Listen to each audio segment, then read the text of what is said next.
किसी ने क्या खूब लिखा है, वहां तूफान भी हार जाते हैं जहां कश्तियां जिद पे होती हैं। नमस्कार दोस्तों, मैं हरीश छाबड़ा आप सभी को प्रणाम करता हूं और स्वागत करता हूं अपने इस चैनल पर और हाजिर हूं एक छोटी सी कहानी के साथ। कहानी गांव के एक साधु की। किसी गांव में एक साधु रहा करता था। वो जब भी नाचता था तो बारिश होती थी और गांव के लोगों को जब भी बारिश की जरूरत होती थी तो वो साधु के पास जाके उससे रिक्वेस्ट करते और वो नाचता। और जब वो नाचता था तो बारिश जरूर होती थी। कुछ दिनों बाद 4 लड़के शहर से गांव घूमने आए। जब उन्हें ये बात पता चली कि किसी साधु के नाचने से बारिश होती है तो उन्हें इस बात पर यकीन नहीं हुआ। शहर की पढ़ाई लिखाई के घमंड में उन्होंने गांव वालों को चुनौती दे दी कि हम भी नाचेंगे तो बारिश होगी, और अगर हमारे नाचने से बारिश नहीं हुई तो उस साधु के नाचने से भी बारिश नहीं होगी। फिर क्या था, अगले दिन सब सुबह गांव वाले उन लड़कों को लेकर साधु की कुटिया में पहुंच गए और साधु को जाकर सारी बात बताई। फिर लड़कों ने नाचना शुरू किया। आधा घंटा बीत गया। पहला लड़का थक कर बैठ गया पर बादल नहीं दिखे। कुछ देर में दूसरा लड़का भी थक कर बैठ गया लेकिन बादल नहीं दिखे। करीब 1-2 घंटे बीत गए और वो चारों लड़के थक कर बैठ गए लेकिन बारिश नहीं हुई। अब साधु की बारी थी। उसने नाचना शुरू किया। 1 घंटा बीता, बारिश नहीं हुई। साधु नाचता रहा।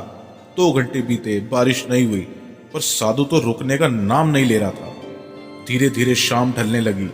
तभी बादलों की गड़गड़ाहट सुनाई देने लगी और जोरों की बारिश होने लगी। लड़के देखकर दंग रह गए और तुरंत साधु से क्षमा मांगी और पूछा, बाबा भला ऐसा क्यों हुआ कि हमारे नाचने से बारिश नहीं हुई और आपके नाचने से बारिश हो गई? तो साधु के जवाब को बड़े ध्यान से समझिएगा। साधु ने जवाब दिया, जब मैं नाचता हूं तो 2 बातों का ध्यान रखता हूं। पहली बात यह कि मैं सोचता हूं कि अगर मैं नाचूंगा तो बारिश को होना ही पड़ेगा, और दूसरी ये कि मैं तब तक नाचूंगा कि जब तक बारिश ना हो जाए। दोस्तों, एक छोटी सी कहानी हमें इस बात का प्रूफ देती है कि सफल लोगों में ये गुण पाया जाता है। वो जिस चीज को करना चाहते हैं उसमें सफल होने का पूरा यकीन होता है उन्हें, और वो तब तक उस चीज को करते हैं कि जब तक कि वो सफल ना हो जाए। और दोस्तों, मेरी एक बात को याद रखिएगा, सफल व्यक्ति अपने फैसलों से इस दुनिया को बदल देते हैं, और जबकि असफल व्यक्ति दुनिया के डर से अपने फैसले बदल देते हैं।